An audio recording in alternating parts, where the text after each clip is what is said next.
Quelle est l'histoire du prophète de Dieu Saleh, grand-père? La tribu d'Ad colonisait la terre d'El-Ahkaf. Elle s'était éloignée des ordres de Dieu très-puissant. Tandis que la tribu de Thamoud occupait une région appelée El-Hijr. Et El-Hijr, c'est une région qui se situe dans la péninsule arabe. Et là-bas, la tribu de Thamoud vécut très longtemps dans cette terre fertile couverte de plantes et d'arbres. Les gens vivaient dans les montagnes et avaient créé des jardins entourés de palmiers de partout. Ils vécurent dans le luxe et l'aisance de très longues années. La coupe est pleine. Soit tu me rends mon argent, soit tu me donnes ma marchandise. Que dis-tu? Tu parles au plus grand des commerçants de Thamud. Et sois plus poli. Comment me demandes-tu cela? Je t'ai donné mon argent il y a plusieurs mois en espérant des marchandises que je pourrais vendre. Les mois sont passés et tu ne m'as rien donné. Et maintenant tu ne veux pas me rendre mon argent? Que pourrais-je faire? Des brigands ont attaqué la caravane. Ton argent et le mien sont perdus. Ce n'est pas mon problème. Alors nous avons besoin d'une tierce personne. D'accord. Allons voir le sage et bon Saleh. Et qui d'autre pourra juger? Allons le voir. Pour quelle raison nous invites-tu Kedar Ibn Salih? Cela faisait longtemps que tu ne nous as pas invités chez toi. Tu dis vrai, Abu Ranama. Kedar Ibn Salif est le plus malicieux des gens de Thamoud. Tu dois aller chez lui à reculons. Tu ne penses pas?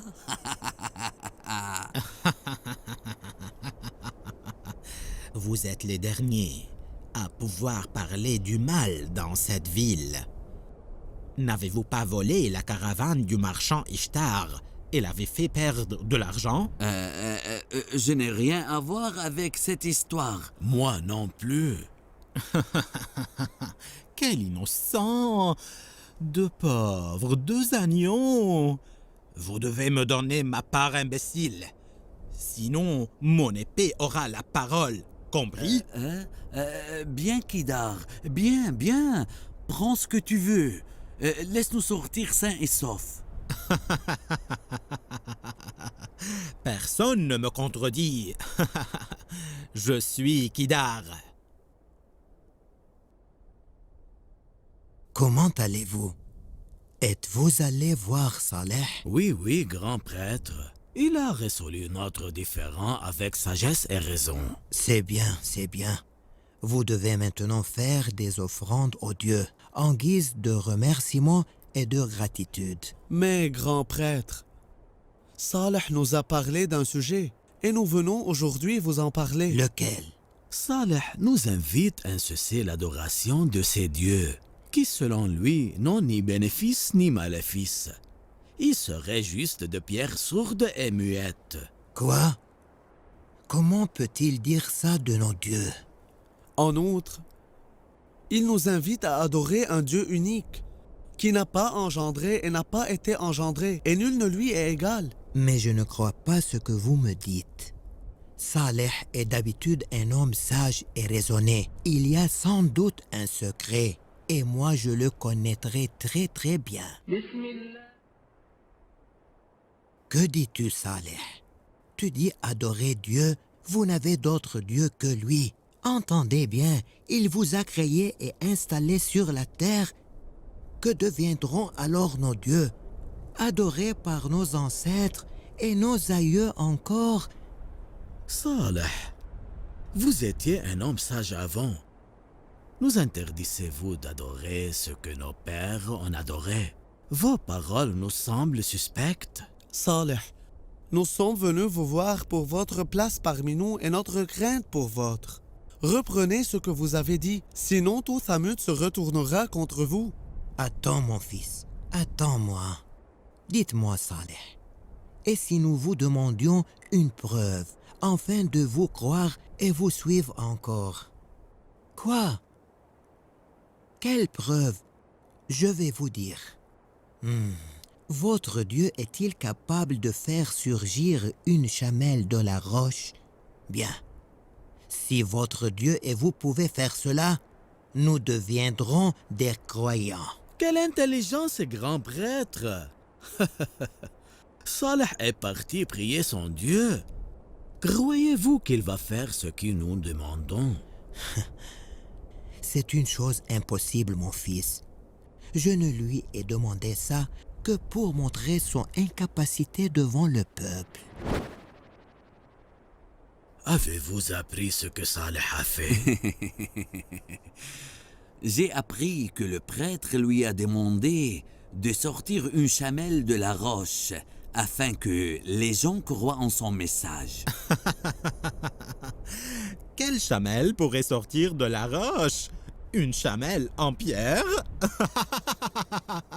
Franchement, Saleh l'a fait. Les gens disant qu'il a prié son Dieu et que la roche s'est fondue. Et une chamelle en est sortie. Que dis-tu? C'est ce qui s'est passé. Si vous ne me croyez pas, venez avec moi que je vous la montre. Tu vois, Kidar, voici la chamelle que Saleh a fait surgir de la roche comme preuve de son message. Quelle étrange forme et couleur pour une chamelle! Mais Saleh a mis une condition. Elle doit boire dans le puits toute seule un jour convenu, sans que les gens ne s'y approchent. La chamelle partage l'eau avec nous. Un jour pour elle à l'autre pour nous. Un jour pour elle et l'autre pour nous? Mais que dis-tu? Oui, je dirais aussi que Saleh a demandé qu'on ne lui nuise pas. Sinon, la terreur du ciel tombera sur tout Thamoud. Je ne crois pas ce que j'entends. Nous devons agir tout de suite. Où vas-tu? Je vais au temple. Je dois parler au prêtre. Venez, toi et Masra, et suivez-moi. Béni sois-tu, Kidar, mon fils. Si tu n'étais pas venu de toi-même aujourd'hui, j'aurais envoyé quelqu'un te chercher. L'affaire de Saleh ne supporte pas le délai, prêtre. Nous devons agir rapidement. Mais dis-nous, que ferons-nous, Kidar? Tuer la chamelle. Tuer la chamelle? C'est la seule solution de ce problème. Elle partage aujourd'hui l'eau avec nous et elle peut mettre bas d'un moment à l'autre. Qu'entendons-nous? Qu'elle boive toute l'eau et que nous mourrons de soif? Elle est en plus l'argument de Saleh et la preuve de la vérité de son message. Nous devons anéantir ce message et éradiquer cette preuve. Kidar a raison. C'est la seule solution. Mais que faire de l'avertissement de Saleh? Que ne nous touchons pas. Qui peut nous faire du mal? Nous sommes le peuple de Thanoud.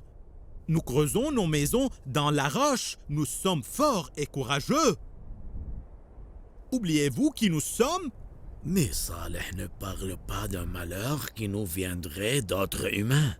Il dit que le malheur viendra du ciel. Et nous savons que Saleh ne ment jamais. Laissons Saleh parler. Ce n'est que des menaces pour garder la chamelle. Comme preuve irréfutable de son message, écoutez bien. Si ne vous voulez pas m'aider, je m'occuperai de cette affaire tout seul. Nous sommes avec toi, Kidar. Je reconnais les fils de Thamoud. Que les dieux vous bénissent. Voici la chamelle, Abu Ranama. Buvons l'eau de puits. Écoute-moi bien. Parle, Kidar. Je suis prêt. Lorsque la chamelle terminera de boire, nous la suivrons tous les trois jusqu'en haut de la montagne. Et puis après, à mon signal, Masra et toi, vous lui lancez vos flèches. Ensuite, je lui saute dessus et je l'achève avec mon épée. Bien, Kidar, nous avons compris ton plan. Ô peuple de Thamoud, vous les forts et les puissants, Le prophète Saleh vous annonce que Dieu va vous envoyer son châtiment dans quelques jours.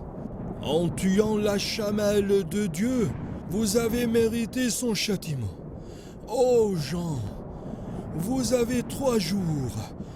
3 jours seulement. Et les injustes connaîtront alors le revirement.